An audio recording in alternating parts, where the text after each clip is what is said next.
అక్షయ పాత్రలో అడుక్కుంటున్నాం మనం. భారతదేశం అంటే ఏం చెప్తారు? ఒక పుష్కరాల్లో 1,000,000 మంది ఒకేసారి జమై అక్కడే టాయిలెట్స్ కూర్చొని అక్కడే చచ్చిపోతాం. తాగుబోతూ తిరుగుబోతూ చదువులానోడు ఏదో యాక్సిడెంటల్ గా సూపర్ స్టార్ అయిపోతే వాడి సినిమా చూడటం కోసం చచ్చిపోతాం. ఒక రాజకీయ నాయకుడు జనాల్ని లారీల్లో ఎక్కిచ్చేసి ముడి సరుకులాగా ఊరక చూపించుకోవడానికి తోలితే పందుల్ని ఎద్దుల్ని తోలినట్టు ఆ లారీలెక్కి సారాయి దాగి బిర్యానీ తిని ఆ మీటింగ్ కి పోయి చచ్చిపోతాం. అంటే ఇంత ఖాళీగా ఇంత విలువ లేకుండా పడున్నామా మనం?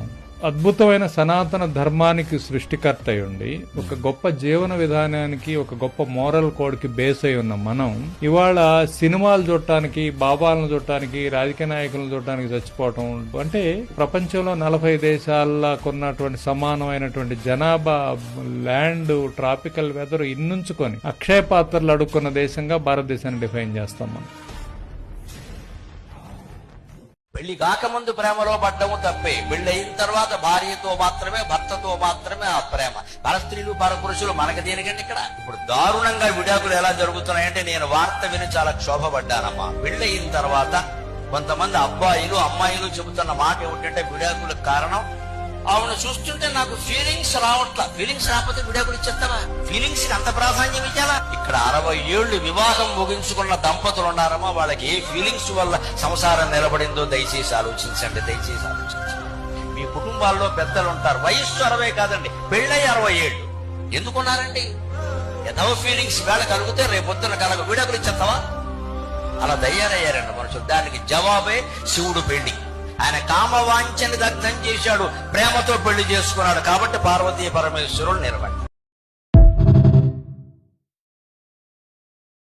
భర్తలో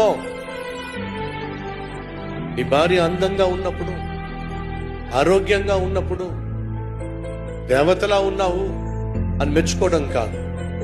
భార్య ఆరోగ్యం ఒకవేళ బాగులేకపోయినా, ఆకారం ఒకవేళ కోల్పోతున్నా, ఒకవేళ బరువు పెరుగుతున్నా, అనారోగ్యాన్ని బట్టి బక్కచిక్కిపోతున్నా, నువ్వు అనుకున్నంత అందంగాను ఆకారంగాను ఉండకపోయినా నీ భార్యను ప్రేమించాల్సినటువంటి బాధ్యత నీకుంది. కానీ ఈరోజు భర్త భార్య ఆకారాన్నే ప్రేమిస్తున్నాడు, అందాన్నే ప్రేమిస్తున్నాడు, కానీ భార్యను భార్యగా ప్రేమించలేకపోతున్నాడు. దయచేసి గమనించండి. ఈ అందం కావచ్చు, ఆకారం కావచ్చు, ఆరోగ్యం ఉన్నంత వరకే. నీకు కావచ్చు, నీ భార్య కావచ్చు. నువ్వు ప్రేమించాల్సింది అందాన్ని కాదు, నువ్వు ప్రేమించాల్సింది నీ భార్యను. నీ భార్య అనే ఒక వ్యక్తిని నువ్వు ప్రేమించాలి. ఎందుకని? రెక్కలు వచ్చినప్పుడు నీ బిడ్డలు ఎగిరిపోతాడు.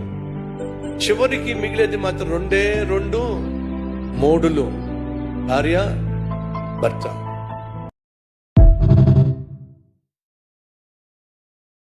అరవై ఏళ్ల వయసు ఉన్న వాళ్ళ పెద్దలందరికీ కూడా ఒక 5 చేదు నిజాలు చెప్తాను. చాలా మంది పెద్దవాళ్ళకి ఒక డౌట్ ఉంటుందండి. మనం ప్రేమిస్తున్నటువంటి పిల్లలే మనల్ని దూరం పెడుతున్నారా, లేక మనల్ని ప్రేమిస్తున్నటువంటి వాళ్ళనే మనం సరిగా అర్థం చేసుకోకుండా ఇబ్బంది పెడుతున్నామా అనే సందిగ్ధంలో మీరు ఉంటారు కదా. ఈ రోజు నేను ఆ డౌట్లన్నీ తీరుస్తానండి. అందులో నెంబర్ 1, చిన్నప్పుడు మీ వేలు పెట్టుకొని నడిచినటువంటి ఆ పాదాలు బ్రతుకు పోరాటం కోసం వేగంగా పరిగెడుతున్నాయి. అంతే తప్పితే మీ మీద ప్రేమ లేకాదు. వాళ్ళ జీవితం కాస్త వేగంగా ఉంది, మీరు కాస్త నెమ్మదిగా ఉన్నారు, అంతే తేడా.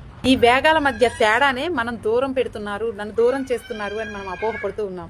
వాళ్ళకి మీ మీద ప్రేమ లేక కాదు. ఇది మీ మధ్య దూరం కాదండి, జస్ట్ కాలం చేసే మార్పు మాత్రమే. ఇక నెంబర్ 2, అడగని సాన్నిధ్యం అగౌరవాన్ని తెచ్చిపెడుతుంది. మన పిల్లలే కాదా అని చెప్పేసి అతిగా చనువు తీసుకోవటం, అతిగా శ్రద్ధ తీసుకోవటం, అతిగా జోక్యం కల్పించుకోవటం, దీనివల్ల మన ఇంట్లో మనమే అతిథిగా మారాల్సి వస్తుంది. మాటల కంటే మౌనమే మీ ఆత్మగౌరవాన్ని కాపాడుతుంది. మీరు ఎంత తక్కువగా వెళితే మీరు వెళ్ళిన కొద్దిసేపైనా మీ గౌరవం అంత ఎక్కువగా నిలబడుతుంది. ఇక నెంబర్ 3, మిమ్మల్ని మీరు ప్రేమించుకోవటం నేర్చుకోండి. ఇన్నాళ్ళు పిల్లల కోసం, పిల్లల ఇష్టాయిష్టాల కోసం బతికారు. పాత పాటలు, లేదా నచ్చిన పుస్తకం, లేదా పెరటిలోని మొక్కలు, ఇవే మీకు మంచి స్నేహితులు. మీరు వీటితో ప్రశాంతంగా ఉంటేనే మీ పిల్లలు కూడా నిశ్శబ్దంగా ఉంటారు. ఇక నెంబర్ 4, ప్రేమని ప్రార్థనగా మార్చుకోండి. పిల్లల దగ్గరికి వెళ్ళటమే ప్రేమ కాదు, మీ యొక్క ప్రేమను దూరంగా ఉండి కూడా వాళ్ళకి ఆశీస్సుల రూపంలో అందించండి. పిల్లల యొక్క ఉరుకుల పరుకుల జీవితంలో మీరు ఒక ఒత్తిడిలా కాకుండా ఒక చల్లటి నీడల్లాగా ఉండండి. మీ యొక్క చల్లని ఆశీస్సులు వాళ్ళకి అందించండి. ఇక 5, బలంతో బంధాల కంటే మనశ్శాంతి మిన్న. ఇక 60 ఏళ్ల వయసులో మీరు చేయాల్సినటువంటి ఒకటి మంచి పని, ఎవ్వరి కోసం ఎదురు చూడకండి. ఫోన్ కాల్స్, మెసేజెస్, విజిట్ కోసం, వీటి కోసం అస్సలు వెయిట్ చేయకండి. ఈ ఎదురు చూపులు ఎప్పుడైతే మానేస్తారో అప్పుడే మీ గుండెలోని బరువు దిగిపోతుంది. మీ పిల్లలు ఇంటి గడపటం, తొక్కటం తగ్గించడం అంటే మిమ్మల్ని వదిలేయటం కాదు. మీ మొహం మీద చిరునవ్వుతో, మనసులో ప్రశాంతతతో మీ యొక్క ఆఖరి జీవితాన్ని హ్యాపీగా గడపండి. లాస్ట్ రోజుల్లో కూడా చాలా ప్రశాంతతను ఆస్వాదించండి.